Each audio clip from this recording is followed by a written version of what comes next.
ഇനി P V അൻവറിന്റെ കുട്ടിക്കലാശ പ്ലാനുകളൊക്കെ എന്താണ് എന്ന് നോക്കാം. ഷബീർ ഒമറാണ് ഒരുങ്ങൾ നൽകാനായി ചെയ്യുന്നത്. ഷബീർ, LDF-നെയും UDF-നെയും സംബന്ധിച്ച് നോക്കുമ്പോൾ വലിയൊരു കാടടച്ചുള്ള ഒരു പ്രചാരണമൊന്നും പി വി അൻവർ നടത്തിയിട്ടില്ല. പക്ഷേ താഴെത്തട്ടിൽ ശക്തമായ പ്രചാരണമുണ്ട്. ഓരോ വീടുകളൊക്കെ കയറി ചെന്ന് വ്യക്തിബന്ധമുള്ള ആളുകളെയൊക്കെ നേരിട്ട് കണ്ട് വോട്ടുറപ്പിച്ചു കഴിഞ്ഞിട്ടുണ്ട് പി വി അൻവർ. അപ്പോൾ ഇന്നിപ്പോൾ കൊട്ടിക്കലാശം എങ്ങനെയാണ് P V Anvar camp plan ചെയ്യുന്നത്?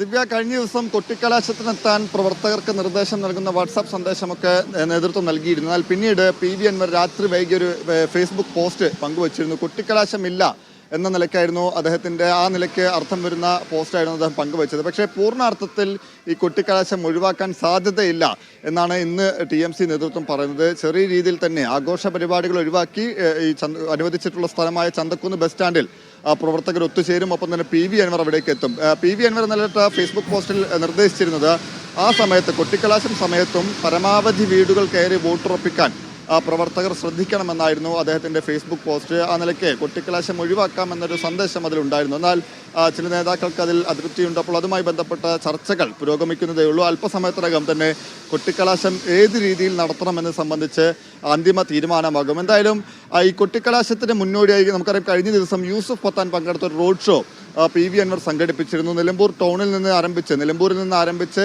വഴിക്കടവ് വരെ, അതാണ്ട് മണ്ഡലം പൂർണ്ണമായും ഉൾപ്പെടുന്ന തരത്തിൽ ഒരറ്റത്ത് നിന്ന് മറ്റൊരറ്റത്തേക്ക് വലിയ തരത്തിൽ റോഡ് ഷോ സംഘടിപ്പിച്ചു. അതിൽ പരമാവധി പങ്കാളിത്തം പി വി അൻവർ ക്യാമ്പിന് കഴിയാവുന്നതിൻ്റെ പരമാവധി പങ്കാളിത്തം ഈ റോഡ് ഷോയിൽ ഉണ്ടായി എന്നുള്ളതും പി വി അൻവറിനും ഒപ്പം തന്നെ TMC ക്യാമ്പിനും ആത്മവിശ്വാസം പകരുന്നതാണ്. അപ്പോൾ ഇന്നിപ്പോൾ ഈ കൊട്ടിക്കലാശ സമയത്ത് ആ നിലയ്ക്ക് ആളുകളെ സംഘടിപ്പിച്ച് ഒരു വലിയ പരിപാടി സംഘടിപ്പിച്ചിട്ടില്ലെങ്കിൽ ഒരു പക്ഷേ അത് തിരിച്ചടിയാകും എന്നുള്ള വിലയിരുത്തൽ കൂടിയുണ്ട്. അതെല്ലാം കൂടി പരിഗണിച്ചാണ് കൊട്ടിക്കലാശം ഏത് രീതിയിൽ വേണമെന്ന് സംബന്ധിച്ച് ഒരു ചർച്ചകൾ നടക്കുന്നത്. പ്രത്യേകിച്ച് ഈ നേതൃത്വം പറയുന്നത് വഴിക്കടവിൽ നിന്നും എടക്കരയിൽ നിന്നുമെല്ലാം പ്രവർത്തകർക്ക് വരാൻ പ്രയാസം നേരിടാൻ സാധ്യതയുണ്ട്. പ്രത്യേകിച്ച് ഗതാഗത നിയന്ത്രണം അടക്കം ഏർപ്പെടുത്തുമ്പോൾ ആ നിലയ്ക്ക് പ്രശ്നം നേരിടും.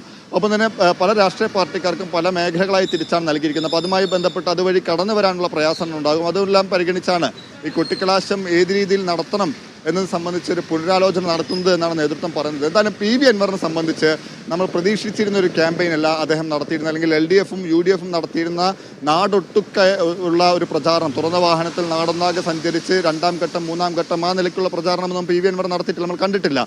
അത് പി വി അൻവർ നടത്തിയത് നാമനിർദ്ദേശ പത്രിക സമർപ്പിക്കാൻ പോകുമ്പോൾ തുറന്ന വാഹനത്തിൽ റോഡ് ഷോ ആയി ഈ നാമനിർദ്ദേശ പത്രിക സമർപ്പിക്കുന്നു. അതിനുശേഷം അദ്ദേഹത്തിന് സ്വാധീനമുള്ള മേഖലകളിൽ, പ്രത്യേകിച്ച് ഈ വഴിക്കടവ് എടക്കര പോലെയുള്ള സ്ഥലങ്ങളിൽ അദ്ദേഹത്തിന് വോട്ടുറപ്പിക്കാൻ കഴിയുന്ന സ്ഥലങ്ങളിൽ വീട് കയറി ഒപ്പം തന്നെ ചെറിയ ചെറിയ കവലകൾ കേന്ദ്രീകരിച്ച് നേരിട്ട് വോട്ടർമാരെ കണ്ട് വോട്ടുറപ്പിക്കുന്ന രീതിയാണ് സ്വീകരിച്ചത്. കഴിഞ്ഞ ദിവസം യൂസുഫ് പത്താൻ വന്നപ്പോൾ മാത്രമാണ് വലിയൊരു പ്രചാരണത്തിലേക്ക്, റോഡ് ഷോ നിലയ്ക്ക് ഒരു പ്രചാരണത്തിലേക്ക് പോയത്. അതിനുശേഷം ഇന്നലെയും വലിയ ആത്മവിശ്വാസം പി വി അൻവർ ക്യാമ്പിനുണ്ടായി. ആ ആത്മവിശ്വാസത്തിൽ തുടർന്നാണെന്ന് തോന്നണം. അതായത് ഇന്നലെ നിലമ്പൂർ നഗരസഭാ പരിധിയിലടക്കം തുറന്ന വാഹനത്തിൽ പ്രവർത്തകരുടെ അകമ്പടിയോടെ പി വി അൻവർ പര്യടനം നടത്തിയിരുന്നു. ആ നിലയ്ക്കുള്ള പ്രചാരണമാണ് നടത്തിയിട്ടുള്ളത്. ഇന്നിപ്പോൾ രാവിലെ സ്ഥാനാർത്ഥിയായ പി വി അൻവർ ചില ആളുകളുമായി കൂടിക്കാഴ്ച, പ്രമുഖ വ്യക്തിത്വവുമായി കൂടിക്കാഴ്ച നടത്താൻ പോയിരിക്കുകയാണ്.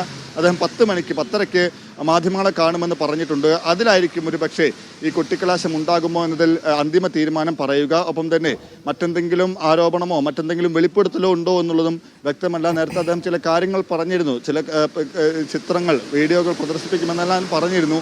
അത്തരത്തിൽ എന്തെങ്കിലും നീക്കം പി വി അൻവറിന്റെ ഭാഗത്ത് ഈ പരസ്യപ്രചാരണം അവസാനിക്കാൻ മണിക്കൂറുകൾ മാത്രമുള്ളപ്പോൾ ഉണ്ടാകുമോ എന്ന കാര്യത്തിൽ വ്യക്തതയില്ല. എന്തായാലും വലിയ ആത്മവിശ്വാസം ഇപ്പോഴും പി വി അൻവറും പി വി അൻവറിന്റെ ക്യാമ്പും പങ്കുവെക്കുന്നുണ്ട്. തങ്ങൾക്ക് ഇവിടെ വലിയ ഒരു നേട്ടമുണ്ടാക്കാൻ കഴിയും, ഞെട്ടിക്കാൻ കഴിയും എന്ന ആത്മവിശ്വാസം തന്നെയാണ് പി വി അൻവർ ക്യാമ്പ് പങ്കുവെക്കുന്നത്. അതാണ് അവിടെ നിലമ്പൂരിൽ അൻവർ പിടിക്കുന്ന വോട്ടുകൾ തന്നെയായിരിക്കും ജയപരാജയത്തെ സ്വാധീനിക്കുക എന്ന് പി വി അൻവറിന് അറിയാം. അതുകൊണ്ട് തന്നെ തനിക്ക് ലഭിക്കുമെന്ന് ഉറപ്പുള്ള വോട്ടുകൾ അത് പെട്ടിയിലാക്കുക എന്ന് തന്നെയാണ് അദ്ദേഹം ലക്ഷ്യമിടുന്നത്. അതുകൊണ്ട് തനിക്ക് സ്വാധീനമുള്ള മേഖലകൾ കേന്ദ്രീകരിച്ചുള്ള ഒരു പ്രചാരണം തന്നെയായിരുന്നു പി വി അൻവർ നടത്തിയിട്ടുള്ളത്. വ്യക്തിബന്ധമുള്ള ആളുകളെ നേരിട്ട് കാണുകയും പരിചയമുള്ള കുടുംബങ്ങളിൽ ചെന്നുകൊണ്ട് വോട്ട് ചോദിക്കുകയുമാണ് പി വി അൻവർ ചെയ്തിട്ടുള്ളത്. അതുകൊണ്ട് തന്നെ ഇന്നൊരു വലിയ രീതിയിലുള്ള ഒരു കൊട്ടിക്കലാശം പി വി അൻവറിന്റെ ഭാഗത്തുനിന്നുണ്ടാകില്ല എന്ന് തന്നെയാണ് വിവരങ്ങൾ.